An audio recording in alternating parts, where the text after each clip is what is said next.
다 같이 묵도하심으로써 수요 기도회 시작하겠습니다.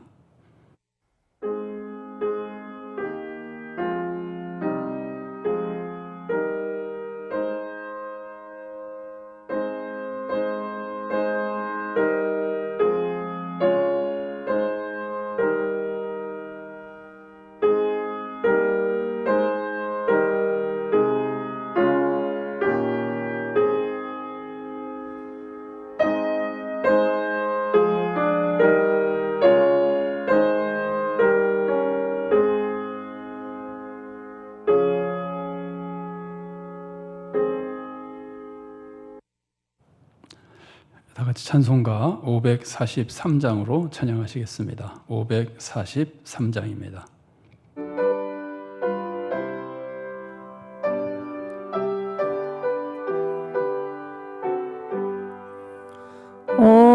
어려운 일 당할 때 나의 믿음 적으나 의지하는 내 주를 더욱 의지합니다. 세월 지나갈수록 의지할 것뿐일세. 무슨 일을 당해도 예수 의지합니다.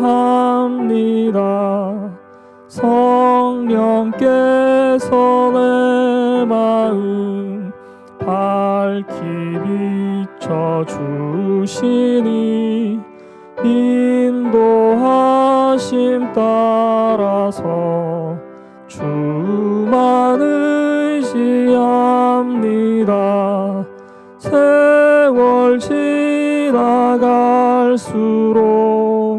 의지할 것뿐일세. 무슨 일을 당해도 예수 의지합니다. 밝을 때의 노래와 어두울 때의 기도로 위태할 때 도움을 주께 간구합니다. 세월 지나갈수록 의지할 것뿐일세. 무슨 일을 당해도 예수 의지합니다. 생명 있을 동안에 예수 의지합니다. 천국 올라가도록 의지할 것뿐일세. 세월 지나갈수록 의지할 것뿐일세. 무슨 일을 당해도 예수 의지합니다. 같이 기도하시겠습니다. 사랑하는 하나님, 오늘도 수요일 저녁을 맞아 우리가 수요 기도회로 주님 앞에 다시 모여 주님을 찬양하며 주님께 기도하며 주님께서 허락하시는 말씀을 받을 수 있도록 인도하시니 감사드립니다. 우리 하나님, 우리가 정말 주님의 은혜를 사모하며 주님이 기뻐하시는 대로 살기를 사모하지만 우리 연약하여 우리 뜻대로 되지 못할 때가 많습니다. 심지어 우리 마음에 악한 마음이 들어와 오히려 우리가 악을 원할 때도 있습니다. 우리 하나님, 우리를 불쌍하게 해주시옵소서. 우리의 모든 죄와 허물을 주님께서 다 사하여 주시고 우리들에게 새로운 은혜를 충만히 내려 우리의 영혼이 맑고 정결해지도록 주님 도와주시옵소서. 정말 정결한 마음으로 하나님을 섬기고 하나님의 은혜를 힘입어 하나님이 기뻐하시는 삶을 살아나갈 수 있도록 은혜로 인도하여 주시옵소서. 무엇을 하기에 앞서서 삶이 변하여 삶 자체가 하나님께서 기쁘게 받으시는 산 예물이 되도록 주님 은혜로 인도하여 주시옵소서. 선을 사랑하며 행하게 하시고 악을 미워하며 피하게 하시고 하나님이 기뻐하시는 삶으로 하나님을 영화롭게 하며 세상에 주님의 영광을 보여줄 수 있도록 인도하여 주시옵소서.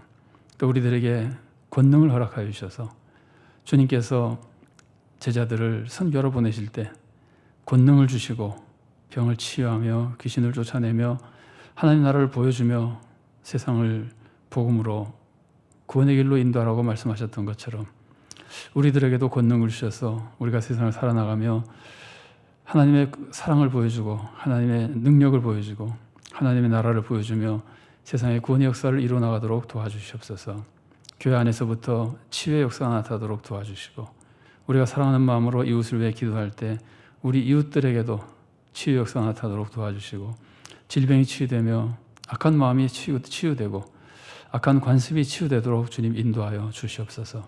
우리가 새로워져 더욱 하나님을 기쁘시게 하며 우리 자신도 보람과 기쁨이 충만하며 세상으로부터 사랑과 존경받는 성도로 살아나가게 하시고 또한 그런 교회를 이루어나가도록 인도하여 주시옵소서.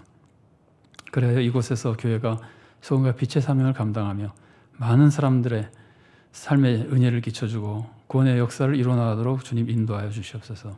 한국교회를 다 지켜주셔서 주님 앞에 바로 서게 하시고 세상에 참된 유익과 덕을 끼치게 하시고 구원의 역사를 이루는 교회가 되도록 사랑으로 인도하시고 도와주시옵소서. 이 사회를 주님께서 기억하시고 도와주시옵소서. 정의를 세워주시옵소서. 권력 가진 자들이 권력으로 악을 자행할 때가 너무 많이 있고 이로 인해 많은 사람들이 고통을 당하고 있습니다.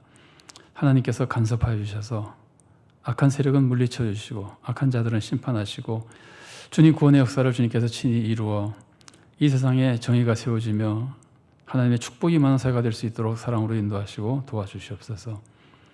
북한에 억압받는 동포들이 있습니다. 그들을 괴롭히는 악한 세력을 물리쳐 주시고 사탄의 역사를 막아주시고 그 동포들이 하나님의 형상 회복하여 하나님의 형상답게 주님께서 존귀한 인간으로 만든 인간답게 자유를 누리며 평화를 누리며 살 수 있도록 도와주시고 특별히 구원의 복음이 전파되며 교회가 세워지며 참된 구원의 역사가 그 땅에 이루어지도록 주님 도와주시옵소서. 한때 복음이 많이 전파되고 교회가 많이 부흥하여 동방의 예루살렘이라고까지 불렸던 그 땅에 하나님 아버지 새롭게 회복의 은혜와 복을 내려 주시옵소서. 오랫동안 고통을 당하고 있사오니 하나님 이제는 회복의 축복을 내려 주시옵소서. 주님을 섬기기 위해 수고하는 많은 주님의 종들이 있습니다. 이 땅에서도 수고하며 세계 각곳에서 수고하는 종들이 있습니다. 그들에게 사랑과 권능을 주시고 복음의 진리를 주시고 특별히 코로나 사태로 인하여 사역에 많은 어려움이 있을 줄 아오나 우리 하나님 도와주셔서 그들의 사역에 어려움이 없도록 도와주시고 마음껏 복음을 전하며 하나님이 원하시는 구원의 역사가 세상에 널리 전파되어 나가도록 우리 주님 인도하여 주시옵소서. 이 밤도 저희들이 함께 주님의 말씀을 나누고자 하오니 주님께서 진리의 말씀을 주셔서 우리의 육체의 일을 벗어버리고 성령님의 열매를 맺으며 하나님이 기뻐하신 삶을 살도록 도와주시고 또한 아버지 하나님 이 밤도 우리가 마음껏 시간을 가지고 마음껏 기도하지 못한다 하더라도 간절한 기도의 소원을 가지고 온 성도들의 기도를 들어주시어 그 기도의 응답을 통하여 하나님께서 영광 받으시며 하나님의 선을 이루어 주시고 기도 응답을 통하여 많은 성도들에게 주님의 축복이 임하도록 주님 역사하시고 도와주시옵소서.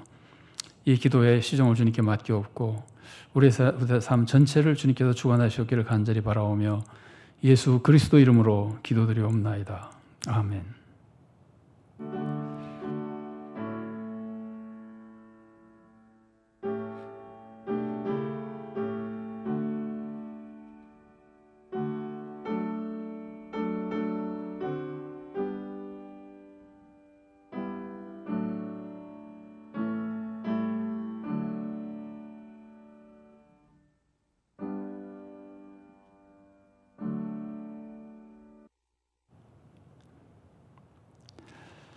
우리 찬송 한 장 더 하시겠습니다. 찬송가 348장입니다.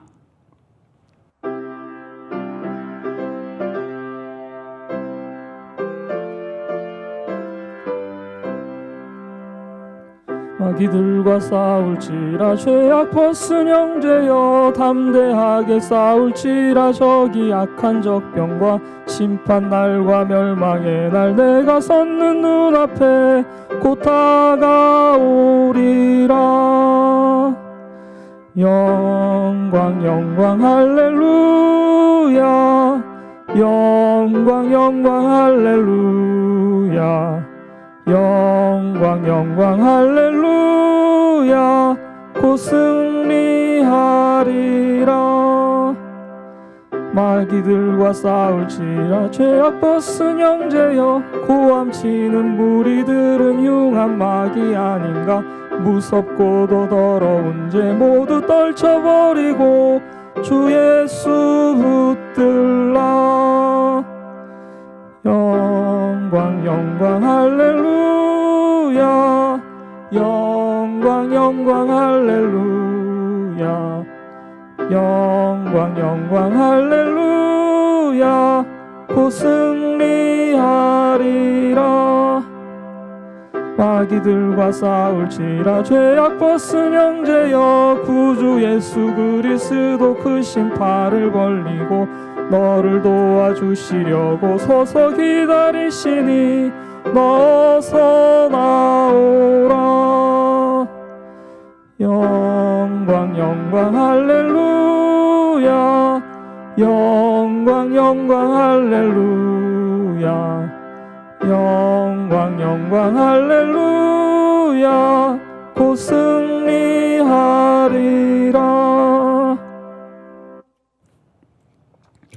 성경 말씀 함께 읽겠습니다. 오늘도 갈라디아서 5장 19절부터 21절까지의 말씀입니다. 갈라디아서 5장 19절에서 21절까지의 말씀 제가 봉독해 드리겠습니다. 육체의 일은 분명하니 곧 음행과 더러운 것과 호색과 우상숭배와 주술과 원수 맺는 것과 분쟁과 시기와 분냄과 당짓는 것과 분열함과 이단과 투기와 술취함과 방탕함과 또 그와 같은 것들이라. 전에 너희에게 경계한 것 같이 경계하노니 이런 일을 하는 자들은 하나님의 나라를 유업으로 받지 못할 것이요. 아멘. 이 저녁에도 수요 기도회로 모여 우리 하나님께 영광 돌리는 모든 성도님들 가정과 주님께서 세우신 서울산정연 교회 위에 주님의 은혜와 평강이 충만하기를 바랍니다. 우리 한번 서로 축복해 주실까요? 가족이 함께 드리는 분들은 서로 축복해 주시고 또 혼자 수요 기도회 예배를 드리는 분들은 자기 스스로를 이렇게 한번 축복해 주시면 좋겠습니다. 주님만 믿고 우상을 멀리합시다. 자, 여러분은 이승만 전 대통령에 대해서 어떻게 생각하십니까? 평가가 상당히 많이 엇갈리는 경향이 있습니다만은 누구나 그렇듯이 이승만 전 대통령도 장단점이 있죠. 우선 이승만 전 대통령은 독립운동 지도자였습니다. 그리고 우리나라가 독립할 때 초대 대통령이 됐습니다. 초대 대통령이 됐다는 것은 그만큼 사람들로부터 존경받았다는 뜻이겠죠. 그리고 또 6.25 때 어려운 상황에서도 나라를 잘 방어하는 데 귀중한 역할을 감당했습니다. 하지만 다른 한편으로는 좀 고집스럽기도 하고 독선적이기도 하고 또 독재자의 모습을 보여줘서 우리들에게 또 좋지 않은 인상도 많이 가지고 있습니다. 그럼에도 불구하고 독재로 인해서 백성들의 그 저항을 받았을 때는 또 선선히 하야하는 것은 어떻게 보면 또 좋은 점이라고 볼 수도 있습니다. 자, 근데 이승만 전 대통령에 대해서 이런 일화가 있습니다. 일제강점기 때 이승만은 감옥에서 제국신문에 논설을 썼습니다. 근데 이제 익명으로 썼기 때문에 이승만 글이라고 쓰진 않았으나 그 신문을 받아보는 사람들은 다 그게 이승만의 글이라는 것을 알고 있었습니다. 그리고 그의 글을 굉장히 좋아했습니다. 어느 정도냐 하면은 그 정치적인 압력 때문에 이승만의 글이 실리지 못하면은 판매 부수가 줄어들고 이승만의 논설이 실리면은 판매 부수가 늘어났다고까지 합니다. 이승만은 거기서 많은 글을 썼던 중에 특별히 한국 사회의 개혁을 위한 글을 많이 썼는데 그 중에서도 가장 중요하게 외친 것이 미신타파였습니다. 이 미신타파를 외칠 때마다 많은 사람들이 그 내용에 공감했습니다. 사실 미신은 우리나라 역사에 있어서 나라의 발전에 혹은 백성들의 삶의 발전에 굉장히 큰 해를 끼쳤었습니다. 여러분 생각해 보세요. 길이를 기다린다고 오늘은 휴일이라고 아무것도 하지 않으면은 그 얼마나 산업이 그 생산이나 이런 것들이 약해지겠습니까? 길이를 기다리면서 시간 낭비하죠. 휴일이라고 아무것도 하지 않죠. 어떨 땐 또 노력은 하지 않고 굿이나 부족으로 해결하려고 그러죠. 근데 이런 것들이 이게 지금 미신적인 걸 의미하는 겁니다. 우리나라 민족성을 얘기하는 것이 아닙니다. 민족에게 미신이 있었기 때문에 그 미신 때문에 우리가 제대로 일하지 않고 제대로 노력하지 못하고 두려워하고 위축되고 그래서 시간과 돈을 또 굿이나 뭐 이런 것으로 해서 시간과 돈을 많이 낭비하고 그래서 우리나라 발전에 굉장히 피해를 많이 끼쳤습니다. 그래서 우리나라는 개화기를 지내면서 미신 타파를 위해서 굉장히 많이 노력을 했고 사실은 미신 타파가 굉장히 많이 진척이 됐습니다. 그런데 현대에 들어오면서 이 미신이 우리 사회에 부활하는 경향이 있습니다. 전통 문화를 살린다는 미명하에 혹은 그런 것들이 인간에게 심리적으로는 또 도움을 준다는 이런 미명하에 미신이 우리 사회에 좀 부활되는 경향이 전에는 굉장히 부끄러워하던 것을 이제 부끄러워하지도 않고 공공연하게 하는 이런 뭐랄까 좀 미화돼 가면서 미신이 사회에 퍼져나가는 현대에 들어와서 그러니까 현대가 과학이 발전하고 학문이 발전하고 사회 지성이 발전하면 오히려 줄어들어야 될 텐데 줄어들지 않고 더 뭐랄까 되살아나는 이상한 현상이 우리들이 살아가고 있는 지금 현재 사회에 일어나고 있습니다. 여러분 역술인들을 찾는 명사들이 얼마나 많은지 모릅니다. 정치인들은 말할 것도 없고 사업가들 이런 사람들이 유명한 역술가들을 찾아서 굉장히 많은 돈을 들여가면서 줄 서서 애쓰고 이제 이런 경향들이 있거든요. 또 운세라고 하는 운세를 보는 것 같은 것들이 여러분 뭐 신문에도 나기도 하지만은 인터넷 같은데 이 운세 사업이라는 것이 얼마나 발달했는지 말할 수 없이 많이 발달했습니다.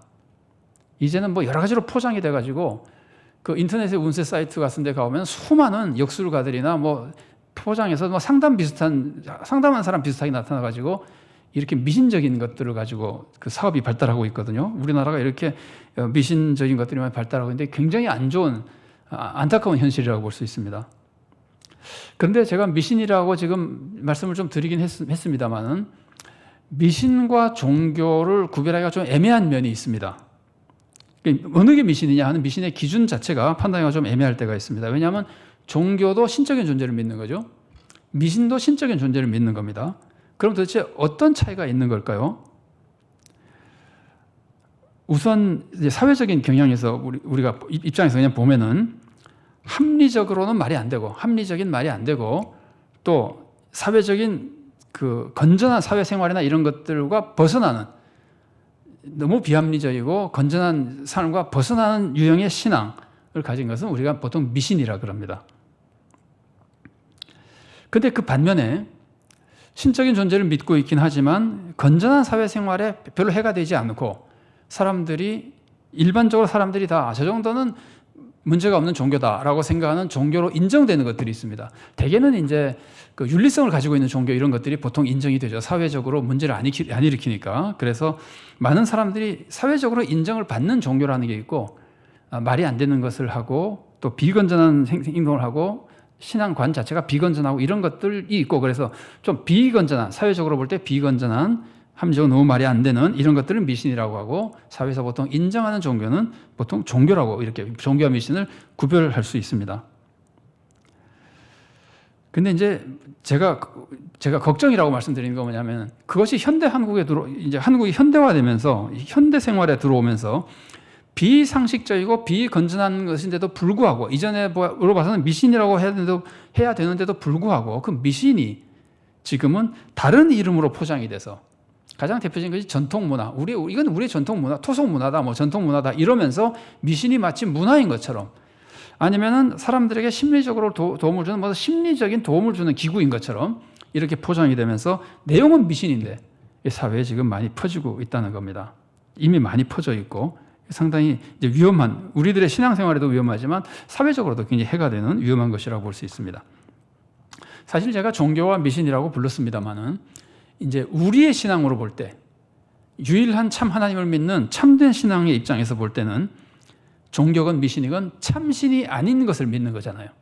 참신이 아닌 자기들이 신이라고 하는 것을 믿는 것이기 때문에 둘 다 우상숭배입니다. 종교도 다른 종교도 우상숭배고 미신 물론 우상숭배입니다. 하나님이 아닌 다른 신을 섬기기 때문에. 그런데 다른 종교를 우상숭배라고 하는 것은 우리 신앙 고백으로 그렇게 하지만 우리가 공공연하게 그렇게 자꾸 하는 건 비난하는 것처럼 보이잖아요.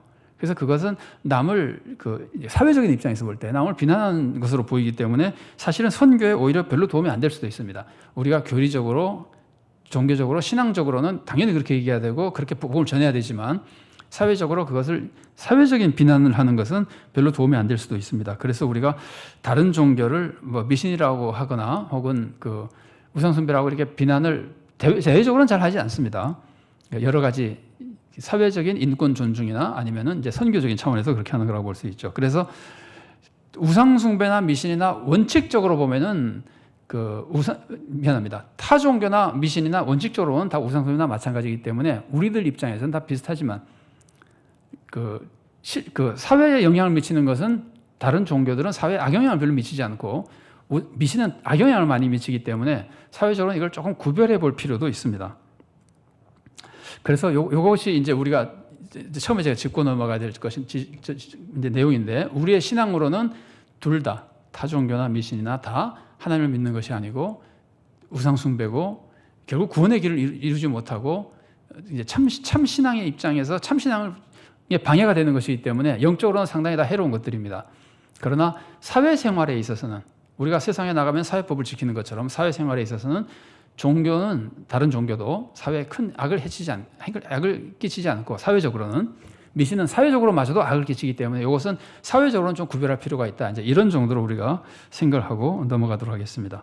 자, 그 정도로 정리해 놓고 오늘 육체의 일 중에서 네 번째, 다섯 번째 걸 살펴보는데 육체의 일 중에 갈라디아서 5장에는 육체의 일이 15개 나온다 그랬잖아요. 물론 더 있다고는 그럽니다. 15개가 전부는 아닙니다. 대표적인 것이라고 볼 수 있는데 그 15개 중에 우리가 지난번까지 첫 번째, 두 번째, 세 번째 걸 살펴봤거든요. 첫 번째, 두 번째, 세 번째 거는 대체로 주로 성적 부도덕과 관련된 것이었어요. 처음 세 개가 이거였죠. 음행과 더러운 것과 호색과. 그래서 이제 더러운 것도 성적 부도덕과 많이 관련돼 있다 그랬죠. 그러니까 음행, 더러운 것, 호색 이런 것들이 다 이제 기본적으로 성적 부도덕을 많이 꾸짖는 그걸 이제 비판하는 내용이라고 볼 수 있는데 네 번째, 다섯 번째는요. 내용이 뭐냐면은 우상숭배와 주술입니다. 이 우상숭배라고 할 때 우상숭배는 우리가 기본적인 신앙의 입장에서 볼 때는 우상숭배가 두 가지입니다. 하나는 하나님을 섬기는데 진짜 하나님을 섬기는 겁니다. 요 하나님을 섬기는데 하나님을 우상으로 만들어서 이것이 하나님인 것처럼 우상으로 만들어 섬기는 것. 이게 우상숭배고 또 하나는 하나님이 아닌 아예 다른 신을 섬기는 것. 이것도 우상숭배입니다. 근데 여기서 말하는 우상숭배는 육체의 일이라고 할 때 말하는 우상숭배는 주로 두 번째 걸 의미하는 겁니다. 다른 신 섬기는 거. 그래서 제가 앞에 소개할 때 타종교, 우상숭배, 미신 이렇게 제가 한번 포괄해서 한번 설명해 드렸잖아요. 그런 것처럼 우상숭배는 여기서 말하는 우상숭배는 하나님이 아닌 다른 신을 섬기는 것을 이제 주로 말하고 그 주술은 뭐냐? 주술은 뭐냐면요. 미신적인 신앙으로 자기의 뜻을 이루려고 하는 것이 주술입니다. 그러니까 신앙관 자체가 미신적입니다. 주술은 미신적인 신앙으로 내 뜻을 이루려고 하는 것이 이제 주술입니다. 그래서 여기서 말하는 주술은 미신과 굉장히 비슷하다고 생각하면 됩니다. 미신과 굉장히 비슷한데 미신적인 그 신앙관을 가지고 그 신앙으로 이용해서 내 뜻을 이루려고 하는데 되게 이제 뭐 악한 욕심 이런 것들을 이루려고 많이 그러죠. 주술 그러면은 예를 들면 굉장히 쉽게 이해할 수 있는데요. 우리가 잘 알고 있는 주술의 대표적인 예는요. 여러분 장희빈 아시죠? 텔레비에 여러 번 사극으로 나왔었죠. 장희빈이 인현왕후를 죽이기 위해서 신당을 만들어 놓고 거기서 자기가 기도하고 무고하며 인현왕후를 죽이려고 애썼던 거 있잖아요. 그게 주술입니다. 뭐 지프로 인형을 만들어서 바늘을 꼽기도 하고 저주하는 기도를 하기도 하고 이게 미신적인 신앙에서 나와서 자기가 해치려고 하는 사람을 해치려고 하는 것들이거든요. 이게 주술의 대표적인 모습입니다. 그래서 주술은 미신과 굉장히 비슷한 것이라고 기본적인 생각은 해도 괜찮을 것 같습니다. 왜냐하면 배경이 미신적인 신앙이기 때문에. 근데 이 우상숭배와 주술이 육체의 일이라는 말이에요. 인간의 탐욕을 이루기 위한 악한 일이라는 말이에요. 그것의 대표적인 것으로 여기 지금 소개가 되고 있는 겁니다. 자, 우리들의 입장에서 보면은 아까 말씀드린 대로 그 우상숭배나 주술이나 다 다른 신 섬기는 것이라 다 큰 차이가 없습니다. 그러나 세상적인 입장에서 보면은 우리가 우상숭배라고 하는 것도 세상 우상인지 잘 모르기 때문에 세상에서는 주술을 훨씬 더 악한 것으로 보고 비천한 것으로 보고 아주 더러운 것으로 봅니다. 대체로 이제 다른 종교들은 공개적으로 활동하는 것이라면은 우상숭배이긴 해도 공개적으로 활동하고 사회로부터 인정받고 있는 거라면은 주술은 대체로 덜 공개적이고 좀 개인적으로 하는 행동이 많이 있고 이제 그렇습니다. 그런데 아까 제가 말씀드린 대로 뭐 주술까지는 뭐랄까 그러니까 악한 행동까지는 하지 않는다 하더라도 이 미신적인 신앙관 자체가 사회에서 지금 자꾸 커져나오고 있는 것이 우리들에게 이제 그 우리나라 장래를 위해서도 상당히 안 좋은 모습이라고 볼 수 있습니다. 자, 이제 이런 것들을 그 육체의 이런 것들을 우리가 이제 피하기 위해서 하나님 말씀을 함께 나눠보겠습니다. 함께 계속 생각해 보겠습니다. 여러분, 신앙생활에서 가장 중요하게 금해야 될 게 뭘까요? 신앙생활에서 가장 중요하게 금해야 되는 것은 하나님이 아닌 다른 신을 섬기는 겁니다. 그러니까 십계명을 보더라도 제1계명이 그거잖아요. 나 외에 다른 신을 내게 두지 말라. 그래서 우리의 신앙생활에서 가장 중요한 출발점은요, 마음을 다하고 목숨을 다하고 힘을 다해 하나님을 사랑하는 것처럼 거꾸로 말하면 하나님이 아닌 것은 절대로 마음을 두지 말고 사랑하면 안 되고 섬기면 안 되는 거거든요. 그래서 신앙생활에 가장 중요하게 우리가 금해야 될 것은 다른 신을 섬기는 것, 그것을 금하는 겁니다. 이거는요, 다른 신을 섬기지 않는 것은 윤리적인 것보다 살인하지 말라, 도둑질하지 말라는 것보다 오히려 더 심각하게 우리가 생각해야 될 겁니다. 생각해야 될 요소입니다. 세상 사람들은 신에 대해서 관심이 없는 사람들은 뭐 이 신을 섬기든 저 신을 섬기든 관심이 없습니다. 다만 도둑질하고 뭐 거짓말하고 이런 것도 나쁘게 볼 겁니다. 근데 그건 영적인 걸 몰라서, 하나님에 대한 걸 몰라서 그러는 것이지, 하나님을 알고 믿는 사람은 하나님이 아닌 다른 신을 섬기는 것이 최악입니다. 사실 거기서부터 모두 나온다고 해도 과언이 아닙니다. 그러니까 하나님이 아닌 다른 신을 섬기는 것이 가장 무서운 죄입니다. 이거는 윤리를 금하는 비윤리적인 죄보다도 오히려 더 큰 죄입니다. 이런 것하고 비슷합니다. 아버지가 사회에 나가서 직장 생활을 잘하고 생산을 잘하고 뭐 사회 그 직원들을 잘 돕고 그래서 좋은 기업인일 수도 있고 모범 직원일 수도 있습니다. 근데 그 좋은 아버지가 사회에서는 좋은 사람인데 가정에서 외도를 하면은 이 사람은 아주 나쁜 남편이잖아요. 이런 것하고 비슷합니다. 사회에서 우리가 윤리적인 생활을 한다 하더라도 비윤리적인 행동을 하는 것보다 더 무서운 것이, 윤리적인 행동을 한다 하더라도 비윤리적인 행동을 하는 것보다 더 무섭게 심판받아야 될 성도의 죄가 뭐냐면은 다른 신 섬기는 겁니다. 우상숭배하는 겁니다. 좀 달리 말하면 주술하는 것도 포함됩니다. 예를 들어 볼게요. 어떤 성도가 교회에서 열심히 봉사합니다. 예배도 잘 참석합니다. 사회 나가 선행도 많이 합니다. 그런데 가끔 점쟁이를 찾아갑니다. 혹시 뭐 운세를 찾아봅니다. 이게 더 악한 죄라는 말이에요. 우리가 육체의 일에서 지금 우상숭배와 주술을 살펴보는데 이 우상숭배와 주술은 세상 사람들은 큰 죄인지 몰라요. 근데 믿음을 가지고 하나님을 아는 사람의 입장에서 볼 때는 음행보다 더 무서운 죄예요. 그래서 제가 그 말씀 드렸잖아요. 구약 성경을 쭉 보면은 이스라엘 백성의 가장 무서운 죄가 우상숭배와 음행인데, 사도 바울이 갈라디아서에서는 음행을 먼저 말한다 그랬잖아요. 아마 그거는 그 사도 바울이 갈라디아서를 보낼 때 갈라디아 지방, 소아시아 지방의 사회적인 악의 모습 때문에 음행을 더 먼저 얘기했을 겁니다. 그러나 실제로 성도들에게 있어서 음행보다 더 무서운 죄, 살인 도둑질보다 더 무서운 죄는 우상숭배입니다.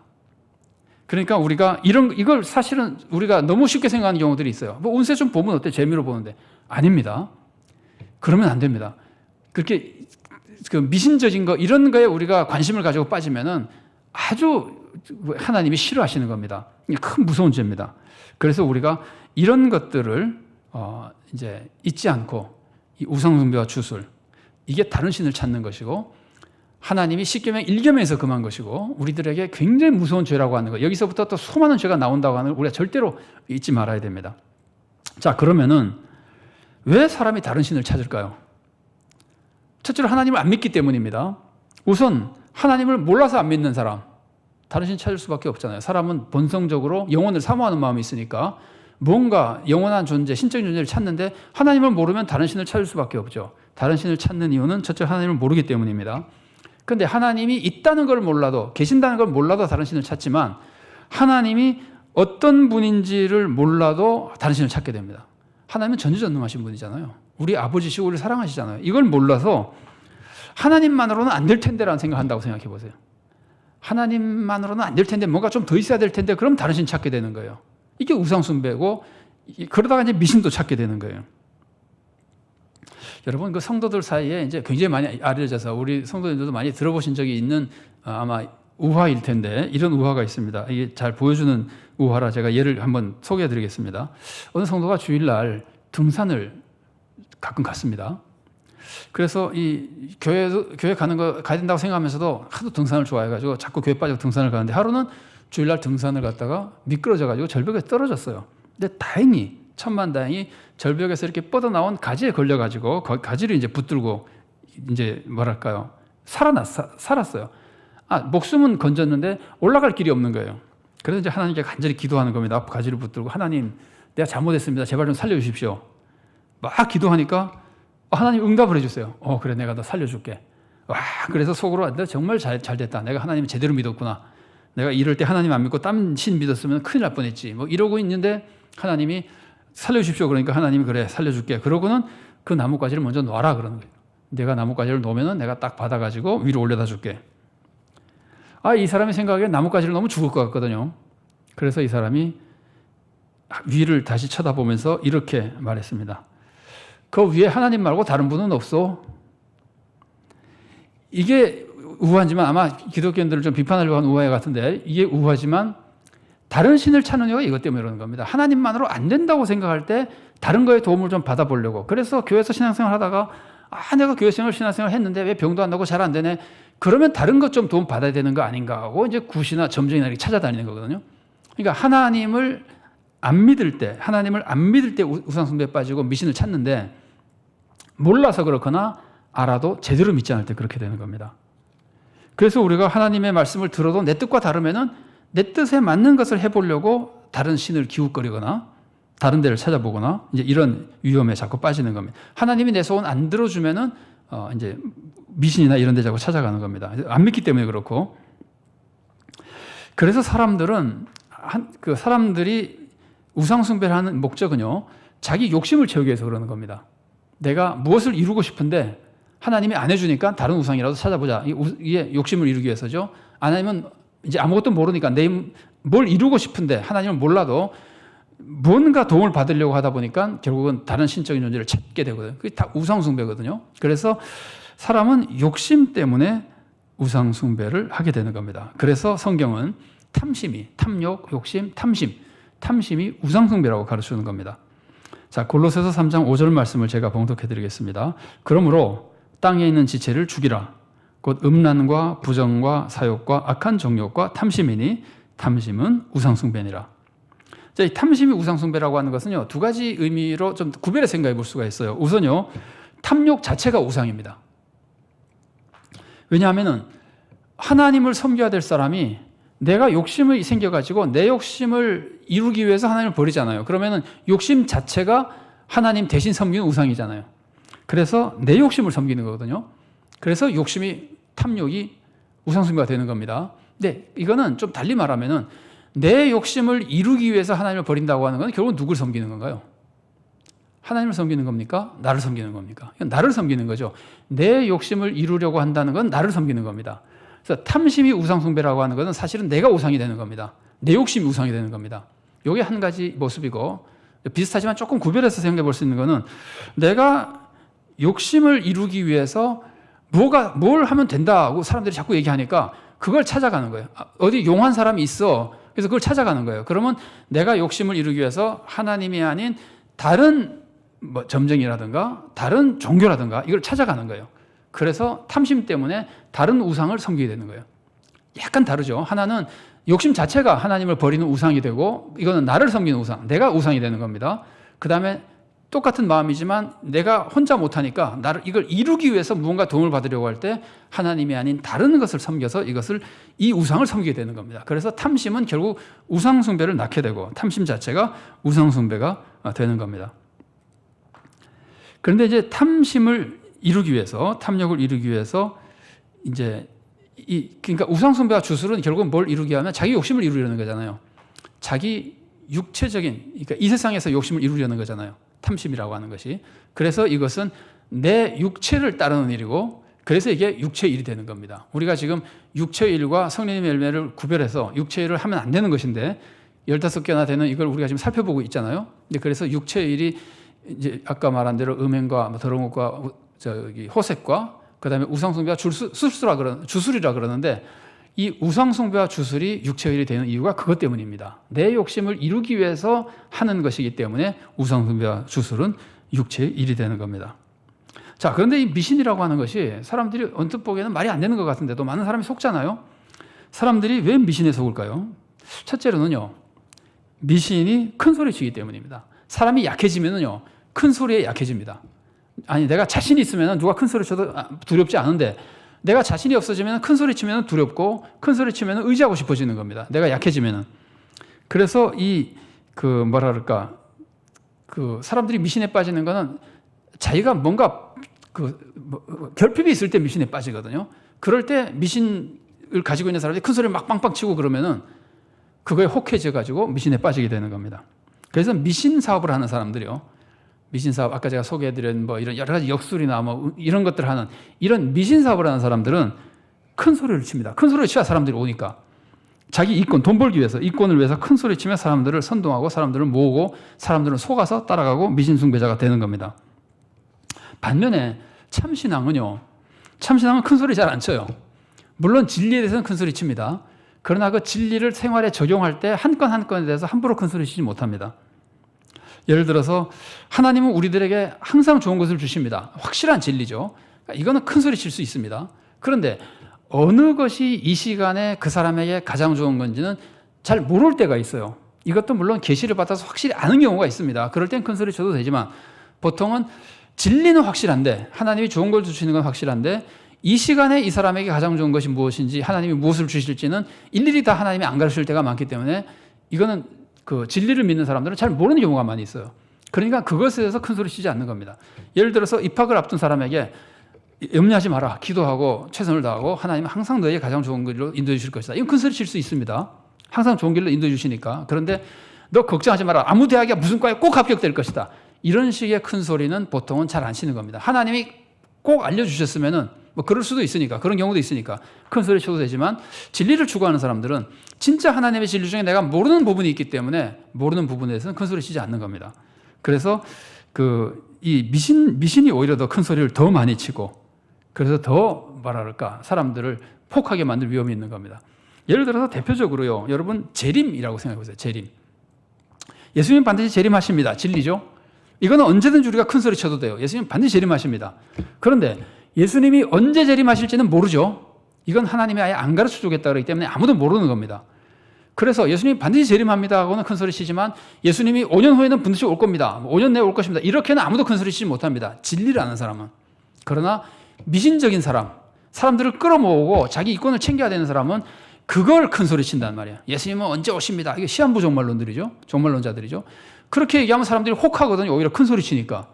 그래서 그런 것과 예를 들면 비슷한 겁니다. 미신, 재림, 신앙 자체가 미신이라는 것이 아니라, 예를 들면은 진리가 큰 소리 치지 못하고 거짓이 큰 소리 치는 이유 중에 하나가 그런 거라는 말이에요. 그래서 미신 숭배자들이 오히려 큰 소리를 더 많이 치고 사람들이 미신에 혹하게 빠져나갈 수 있게 되는 겁니다.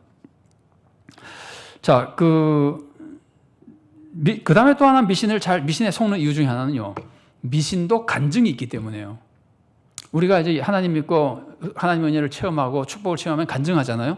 그런데요, 미신 믿는 사람들도 간증이 있습니다. 왜냐하면 미신 믿는 것도 이루어질 때가 있기 때문에 그렇습니다. 예를 들어서 어떤 사람이 점치셔서 이렇게 하면 잘 될 것이다 그랬는데 우연히 그렇게 될 수 있잖아요. 그러면 그게 그 사람들에게는 다 간증거리가 돼버리는 거예요. 실제로 일어나면은 간증거리가 되는 거예요. 심지어 하나님이 미신적인 사람이 한 얘기가 이루어지게 하나님이 내버려 두시게, 하나님이 다 막으면 되지 않습니까? 그런데 하나님은 안 그러십니다. 하나님이 그거 그대로 이루어지게 내버려 두실 때가 있습니다. 왜 그러실까요? 시험하시기 위해서입니다. 신명기 13장 1절부터 3절까지 말씀 제가 봉독해 드리겠습니다. 너희 중에 선지자나 꿈꾸는 자가 일어나서 이적과 기사를 내게 보이고 그가 내게 말한 그 이적과 기사가 이루어지고 너희가 알지 못하던 다른 신들을 우리가 따라 섬기자고 말할지라도 너는 그 선지자나 꿈꾸는 자의 말을 청종하지 말라. 이는 너희의 하나님 여호와께서 너희가 마음을 다하고 뜻을 다하여 너희의 하나님 여호와를 사랑하는 여부를 알리하사 너희를 시험하심이니라. 그러니까 미신이 이루어지는 경우가 있다는 말이에요. 그러니까 미신한 사람도 그걸 가지고 간증하잖아요. 제가 그 TV에서 돌리다 한번 보니까 다른 종교 방송에서도 간증을 얘기하더라고요. 그 사람들도 나름대로 간증을 자기 나름대로 가지고 있는 간증들이 있는 겁니다. 그래서 우리가 간증만 바라보고 진리를 빼놓으면은 미신을 따라갈 수도 있게 되는 겁니다. 미신의 간증이라고 하는 거는요, 이런 것하고 이제 비슷해요. 제가 원리적으로만 따지면 미신은 원래 틀린 거잖아요. 진리가 아니잖아요. 그런데 미신대로 했는데 이루어질 때가 있거든요. 그러면은 그게 간증거리가 되는데, 이거는 무엇과 비슷하냐면은 사기치면은 돈 법니다 하고 누가 얘기했다 그럽시다. 원래 사기치면 안 되잖아요. 진리도 아니고 거짓이잖아요. 악이잖아요. 사기치면은 나중에 이제 벌 받을 수도 있잖아요. 그런데 사기쳐서 돈 버는 사람도 있잖아요, 실제로. 그러면 사기쳐서 돈 번다는 게 그 사기치는 사람의 간증이에요. 이거 하면 다 돈 벌어요. 이러면서 사기치거든요. 그러면 우리가 그 사람의 사기치면 돈 번다는 간증이 있다고 해서 그게 실제로 일어난 일이라고 해서 우리가 사기쳐도 되는 겁니까? 말도 안 되는 거죠. 미신도 마찬가지입니다. 미신에 간증거리가 있다고 해서 미신을 따르면 안 되는 겁니다. 그런데 사람들은 큰 소리치고 간증거리가 눈에 보이고 그러면 혹해가지고 미신을 따를 위험성이 있는 겁니다. 그래서 우리는 이제 이런 것 때문에 미신에 속지 않도록, 미신을 따르지 않도록 굉장히 조심해야 돼요. 하나님을 안 믿거나 몰라서 미신에 빠질 수도 있고, 또 그 다음에는 내 욕심 때문에 이제 미신에 빠지는데, 미신에 속아서 큰 소리 치고 간증 내세우고 이런 게 속아서 빠질 수도 있고, 그런데 그러지도 않아야 되고, 그리고 우리가 미신을 믿지 않아도요, 미신을 전혀 안 믿는 사람이었는데 내 속에 염려와 욕심이 생기면은 미신을 따르기가 쉬워집니다. 염려와 욕심이 생기면요, 미신을 따르기가 쉬워집니다. 염려와 욕심이 생기면 미신만 따르기 쉬워지는 것이 아니라 죄도 짓기 쉽습니다. 자, 보십시오. 욕심과 염려가 생기면 눈이 멀어요. 정상적인 판단을 못해요. 그래서 악을 행합니다. 베드로 보세요. 여종이 너 갈릴리 사람이지, 저 사람하고 한 편이지. 그러니까 베드로가 갑자기 염려가 생겼잖아요. 이거 잘못 걸렸다가는 죽는 거 아니야? 염려가 확 생기니까 정신이 하나도 없죠. 그래가지고 예수님 부인해 버리잖아요. 그러니까 그 염려가 생기거나 아니면 욕심이 생겨도 그렇습니다. 갑자기 뭐 굉장한 뭐랄까 불을 얻고 싶고 그러면은 거기 눈이 멀면은 죄를 짓습니다. 그래서 그 욕심이 잉태한 즉 죄를 낳는다 그러잖아요. 그래서 욕심과 염려 이런 것들은 우리를 죄짓게도 만듭니다. 그런데 그런데 그 욕심과 염려가 일반적인 도둑질이나 죄를 짓게도 만들지만 그것만이 아니라 미신에도 이끌어가는 거예요. 욕심과 염려가 생기면은 우상숭배와 미신에도 빠지는 거예요. 하나님을 잘 못 믿겠는데 염려거리가 확 생기면은 부적을 찾게 되는 거예요. 미신에 빠지는 거 아니에요. 악 중에 하나긴 하지만 염려와 욕심이 미신으로 사람을 이끈다고 하는 얘기를 우리가 꼭 기억할 필요가 있어요. 우상숭배에 빠지게 만드는 거예요. 욕심이나 염려가. 그래서 이거 우리가 욕심과 염려에 빠지지 않도록, 그것이 우리를 미신으로 이끈다는 것을 기억하고 욕심과 염려에 빠지지 않도록 굉장히 조심해야 됩니다. 욕심과 염려에 빠지지 않으려면 하나님을 믿으면 됩니다. 우리가 참 이게 계획하는 것이 아닌데 지금 시기적으로 성경 공부 시간에는 지금 탐내지 말라고 하는 말씀을 배우고 있고, 여기서는 지금 육체의 일 중에서 우상숭배와 우상숭배와 주술을 우리가 피하고 있는데, 우상숭배가 탐심이거든요. 이 두 개가 굉장히 내용이 연결돼 있어요. 근데 이것들을 우리가 이기기 위해서는 하나님을 확실히 믿으면, 하나님은 반드시 좋은 걸 주신다는 걸 믿으면은 염려와 욕심이 사라지죠. 하나님이 좋은 걸 주실 걸 믿으니까. 그러면 우상숭배나 미신에도 빠지지 않게 되는 겁니다. 죄도 물론 짓지 않게 되지만. 그리고 이제 우리가 좀 한 가지 좀 조심해야 될 것이 있습니다. 그게 뭐냐면은 하나님의 방법과 미신에 대한 구별입니다. 자, 보세요. 우리가 하나님이 아닌 다른 것을 믿으면은 원래 우상숭배나 미신이 되는 거죠. 하나님이 아닌 다른 것을 믿으면 우상숭배입니다. 그리고 이제 미신적인 신앙생활이 됩니다. 다른 걸 가지고 이제 뭘 하려 그러면은. 그런데 하나님을 믿을 때 하나님의 섭리를 믿는 가운데 무엇을 믿게 되냐면은 하나님이 세우신 종을 믿게 돼요. 하나님 아니죠. 하나님이 아니지만 하나님이 쓰시는 제도, 하나님이 쓰시는 종을 믿게 돼서 하나님의 종을 믿는 것은 우상숭배가 아닙니다. 원칙적으로 그렇습니다. 하나님 종을 믿는 것은 우상숭배가 아니고 하나님의 종을 믿는 것은 미신이 아닙니다. 자, 이와 관련된 걸 제가 한 곳 성경을 소개해드리면은, 여러분 브라가 골짜기 아시죠? 브라가 골짜기는 여호사밧 왕이 모압, 암몬, 세일산 세 연합군이 쳐들어왔을 때 하나님께 기도하고는 군대를 내보내는데, 찬양대를 군대보다 더 앞에 보내죠. 찬양대가 먼저 나가면서 예복 입고 찬양하니까 오히려 적군들이 서로 싸워서 다 멸망해버리죠. 그래서 거기서 대승을 거두고 전리품을 가져오고 하면서 하나님을 찬양한, 거기서 이제 브라가 골짜기인데, 이때 여호사밧이 한 말을 제가 성경에서 한 곳 읽어드리겠습니다. 역대하 20장 20절입니다. 이에 백성들이 아침에 일찍이 일어나서 드고와 들로 나가니라. 나갈 때에 여호사밧이 서서 이르되, 유다와 예루살렘 주민들아, 내 말을 들을지어다. 너희는 너희 하나님 여호와를 신뢰하라. 그리하면 견고히 서리라. 그의 선지자들을 신뢰하라. 그리하면 형통하리라. 하나님을 믿으니까 하나님이 보낸 선지자도 믿으라는 거예요. 이건 우상숭배가 아니고 하나님을 믿는 모습이에요. 그러니까 하나님이 세우신, 하나님의 섭리 안에 있는 제도나 사람을 믿는 것은 우상숭배가 아니라 하나님을 믿는 방법에 속하는 겁니다. 그러니까 하나님은 사실은 종을 세워서 세상을 이제 이끌어 가십니다. 교회 종도 세우고 또 사회 직분자도 세웁니다. 이게 하나님의 섭리입니다. 그래서 우리는 교회에 세운 하나님의 종을 신뢰하는 것은 올바른 신앙생활입니다. 여러분이 목사를 찾아가거나 혹은 장로를 찾아가서 말씀도 듣고 같이 기도하고, 이런 올바른 신앙생활입니다. 그 사람이 하나님의 종으로 우리를 돕는다고 하는 것, 신뢰도 괜찮습니다. 기본적으로입니다. 괜찮습니다. 좀 달리 여러분이 병에 걸렸을 때 의사를 찾아가잖아요. 이건 하나님이 사회제도에서 세워서 쓰신 하나님의 종이에요. 의사가 신자든 불신자든 상관없습니다.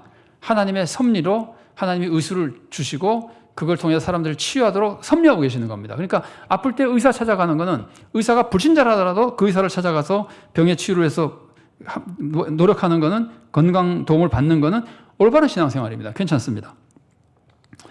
이제 비슷하게 우리가 과학적인 방법은 하나님의 섭리입니다. 하나님이 세상을 다스리시는 섭리를 정리해 놓은 게 과학적인 방법이거든요. 그러니까 하나님의 섭리에 따라 과학적인 방법으로 최선의 노력을 다하는 것은 올바른 신앙생활입니다.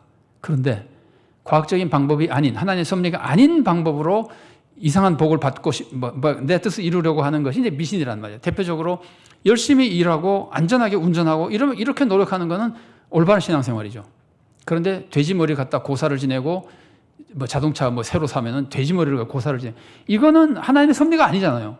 하나님이 아닌 다른 걸 의지하는 거잖아요. 앞에 거는 하나님의 섭리를 의지하는 거지만 이게 미신이라는 말이에요. 그래서 하나님의 방법을 의지하는 것과 미신을 의지하는 걸 우리가 좀 잘 구별할 필요가 있습니다.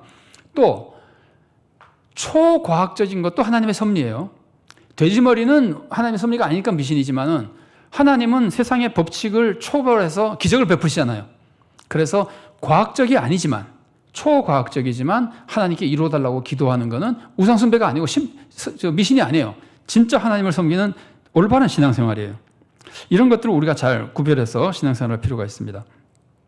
그런데 항상 하나님의 뜻에 맞게 믿어야 됩니다. 하나님이 사용하는 하나님의 제도 안에 있는 것이라 하더라도 마음가짐이 중요하다고 그랬잖아요. 잘못된 마음으로 그걸 이용하려고 하게 되면 그건 미신이 되어버릴 수 있습니다. 그래서 제가 원칙적이라는 말씀을 썼는데, 하나님이 세우신 종, 목사다. 예를 들어서 그럼 목사의 말을 믿어주고 같이 기도하며 도움을 받으려고 하는 것은 기본적으로 옳은 겁니다. 그러나 목사를 하나님 대신 믿으려고 그런다든지, 목사가 하나님의 뜻을 어긋난 방법을 쓴다든지, 그러면은 그때부터는 이게 미신이 되어버릴 수 있는 겁니다. 자, 제가 조금 더 소개를 해드리겠습니다.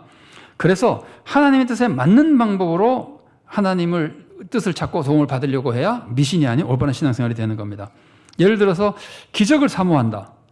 하나님이 기적 주시는 분이니까 올바른 신앙생활입니다. 그런데 아무것도 하지 않고 기적만 사모한다. 하나님의 섭리가 아니잖아요. 이럴 때는 이게 미신이 되어버리는 거예요. 하나님께 기도를 해도 하나님이 하라고 하는 거 하나도 안 하고 기도만 하면 된다고 생각하는 건 미신이 되는 거예요. 그 학생들 간에요, 기독교인 학생들 간에 이런 웃지 못할 사실은 좀 비판적인 좋은 의미일 수도 있지만 이런 얘기가 있어요. 성령님도 기도에는 시험에는 약하다, 이런 얘기가 있어요. 왜 그런 얘기를 하냐면, 어떤 사람이 밤새도록 시험 잘 보게 해달라고 공부는 안 하고 기도만 했는데 시험을 딱 보니까 하나도 생각 안 나는 거예요. 물론 모르죠, 공부 안 했으니까. 그래서 이제 백지를 내고 나오면서 아이고 성령님도 시험에는 약하네, 이런 소리를 했다고 이제 우스개로 하는 얘기인데, 어떻게 보면 반성해야 될 얘기도 하지만 이 잘못하면 우리가 실제로 그런 신앙생활 할 수 있거든요. 하나님의 섭리를 떠나서 하나님의 섭리가 아닌 하나님의 뜻이 아닌 방법으로 기도로 해결하려고 그런다 그러면은 그거는 미신이 되어버리는 거예요. 기도는 정말 훌륭한 신앙생활임에도 불구하고 그래서 하나님의 섭리 안에서 섬기는 신앙생활이 하나님의 뜻을 찾는 신앙생활이 올바른 신앙생활이 되는 겁니다. 노력도 마찬가지입니다. 그런데 이제 예를 들면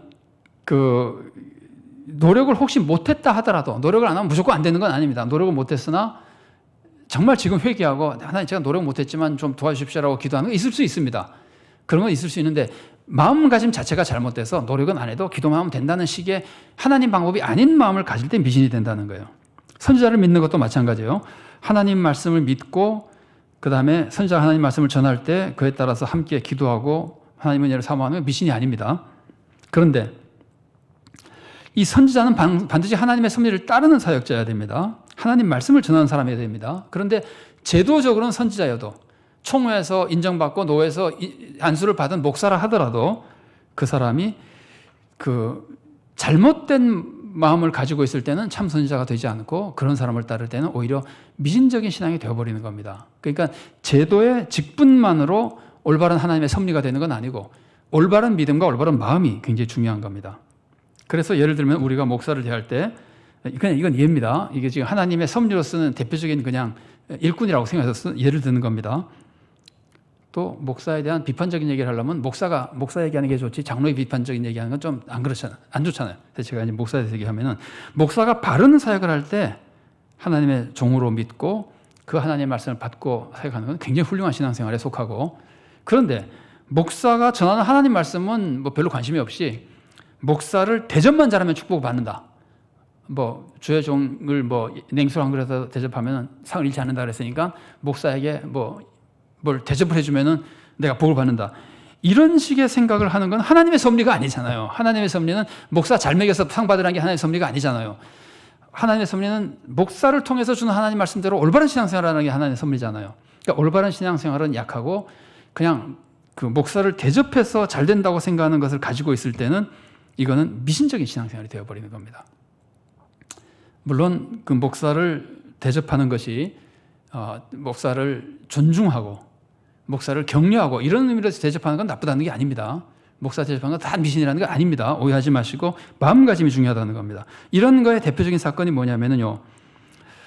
엘리 시대에 블레셋 사람들에게 이스라엘 백성이 패했잖아요. 한번 패했어요. 그래서 이 사람들 생각에 법궤가 없어졌다. 법궤를 가지고 가면 이긴다. 법궤를 가져가자. 그래서 법궤를 가져갔잖아요. 근데 법궤가 그런 겁니까? 법궤를 가져만 가면 전쟁에 이기는 겁니까? 법궤는 하나님의 현존을 상징하고 법궤를 보고 하나님을 생각하며 믿음을 새롭게 하고 기도하고 하나님 뜻에 순종하고 신앙생활을 돕는 게 법궤죠. 그런데 법궤만 가져가면 이긴다고 생각하니까 이건 미신이라는 말이에요. 그래서 졌잖아요. 지고 법궤까지 다 뺏겨버렸잖아요. 법궤가 나쁜 것이 아니라 법궤를 대한 태도가 미신이 될 수 있는 거예요. 항상 하나님을 섬기는 건 하나님의 제도, 하나님의 섭리, 하나님의 뜻 안에서 신앙생활을 해나가야 되는 겁니다. 근데 미신에서 좀 조심해야 될 것이 미신적인 말과 행동은요. 한번 딱 들으면은 우리 마음에 상처가 돼버려요. 미신적인 말을 한번 들으면 마음에 상처가 돼서 그게 자꾸 나를 두렵게 만들고 괴롭힙니다. 그래서 그걸 안 하면은 불안해지고 그래서 이제 따르게 될 위험성이 있습니다. 예를 들면은 미국에 있는 대표적인 미신적인 이런 거 여러분 잘 아시죠? 13일의 금요일은 좀 불길하다. 이런 게 미신적으로 있잖아요. 근데 그걸 모르는 사람은 아무렇지도 않아요. 근데 그걸 한번 딱 듣잖아요. 그걸 몰랐던 사람이 미국에 이민 갔다 한번 딱 듣잖아요. 그러면 듣는 순간부터 그의 마음에 상처가 돼가지고 두려운 마음이 생기는 거예요.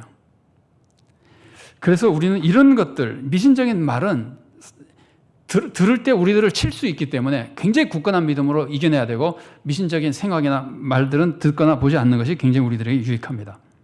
우리는 하나님만 철저히 믿고 신뢰할 때 우상숭배와 주술을 이겨내고 육체의 일을 이겨내고 평안 속에 감사하며 욕심, 탐욕을 이겨내고 육체의 일을 이겨내는 악한 행동을 하지 않는 참된 성도로 살아갈 수 있는 겁니다. 우리 모두가 하나님이 온 세상을 주관하신다는 걸 굳게 믿고 우상이나 미신은 전혀 우리 삶에 영향을 미치지 못한다는 걸 확실하게 믿고 하나님 우리에게 좋은 것만 주신다는 걸 믿고 하나님이 안 주셨거나 내 마음대로 되지 않았다 하더라도 그게 하나님이 주시는 사랑이라는 걸 알아서 다른 것 찾아다니지 말고 하나님께 만족하고 하나님께 원하는 것이 있으면 하나님의 섭리 안에서 기도하고 신앙생활하며 하나님의 은혜와 축복을 꼭 받아서 정말 우리가 하나님께 기쁨을 드리고 우리 자신도 은혜가 충만한 복된 신앙인으로 살아갈 수 있게 되기를 바랍니다. 같이 기도하시겠습니다. 기도 후에 축도로 수요 기도를 마치겠습니다. 사랑하는 하나님 감사합니다. 오늘도 저녁에 저희들이 함께 모여 주님께 찬양하며 기도하며 말씀을 듣고 말씀으로 우리의 신앙을 새롭게 할 수 있도록 인도하셔서 감사드립니다. 우리가 너무 연약해서 하나님을 잘 몰라서 하나님이 좋은 것 주셔도 나쁜 걸 줬는 줄 알고 원망하기도 하고 하나님만으로 충분한데도 다른 데서 좀 더 얻어야 되는 줄 알고 다른 데를 찾기도 하고 우리의 욕심을 감당치 못하여 하나님을 신뢰하지 못하여 우리가 우상숭배에 빠지고 주술에 빠지고 미신에 빠질 때가 많이 있습니다. 우리 하나님 저희들의 믿음을 굳건하게 해주셔서 하나님만 신뢰하며 다른 걸 바라보지 않게 도와주시고 하나님만 신뢰하며 만족하고 감사하게 도와주시고 그래야 아버지 하나님 늘 하나님께 영광 돌리는 귀하고 복된 성도로 살아나갈 수 있도록 우리를 인도하시고 도와주시옵소서. 우리 하나님 우리 성도들 중에 질병으로 고통당하는 성도들이 많이 있습니다. 이분들의 주님 질병을 치유하여 주시옵소서. 하나님만으로 충분한 거 우리가 아오니 하나님 역사하셔서 치유해 주시고 하나님이 좋은 걸 주시는 줄 아오니 치유되지 않는 동안도 낙심하지 않고 기도하며 신앙과 인격이도 성숙하게 도와주시고 오직 주님의 권능으로 또 주님의 섭리에 따라 주님 좋은 의료진도 허락하시고 필요하면 병원 치료를 통해 또 주님께서 원하시면 주님의 기적의 역사를 통해 우리 성도들의 질병을 치유하시고 삶의 은혜와 복을 내려주시고 정말 주님의 자녀로 세상에서 좋은 열매를 풍성히 맺는 능력 있는 삶을 살도록 사랑하는 성도들에게 주님 큰 은혜 내려 주시옵소서. 한국교회를 지켜주셔서 이 어려운 시기를 믿음으로 잘 이겨내게 도와주시고 사회에 덕을 끼치는 교회가 되도록 도와주시옵소서. 이 나라에 정의를 세워주시옵소서. 우리 하나님 특별히 북한에 억압받는 동포들을 구원하여 주시옵소서. 주님의 나라를 위해 수고하는 여러 주님의 종들 특별히 선교사들에게 은혜 내려주셔서 하나님의 나라를 널리 확장하며 하나님께 큰 영광 돌리는 삶을 살도록 우리 모두에게 은혜 내려주시고 한국교회와 모든 주님의 종들에게 은혜 내려 주시옵소서. 주님 은혜 모든 것을 의지하옵고 예수님 이름으로 기도드리옵나이다. 아멘. 주 예수 그리스도의 은혜와 하나님의 사랑과 성령의 교통하심이 주님의 전능하심과 주님의 극진한 사랑과 주님만이 다스리신다는 것을 확실히 믿어 주님의 은혜에 감사하며 기뻐하며 만족하며 필요한 것이 있으면 주님께 아뢰고 절대로 주님 위에 딴 곳에 욕심을 부리며 눈을 돌려 우상숭배나 술수에 빠지지 않고 정말 주님이 기뻐하시는 신앙인으로 살기를 간절히 사모하는 사랑하는 주님의 귀한 모든 자녀들 머리 위에 그들의 가정과 하는 모든 사역들 위에 주님께서 세우신 서울산정연 교회 위에 지금부터 영원까지 함께 계시기를 간절히 축원하옵나이다. 아멘.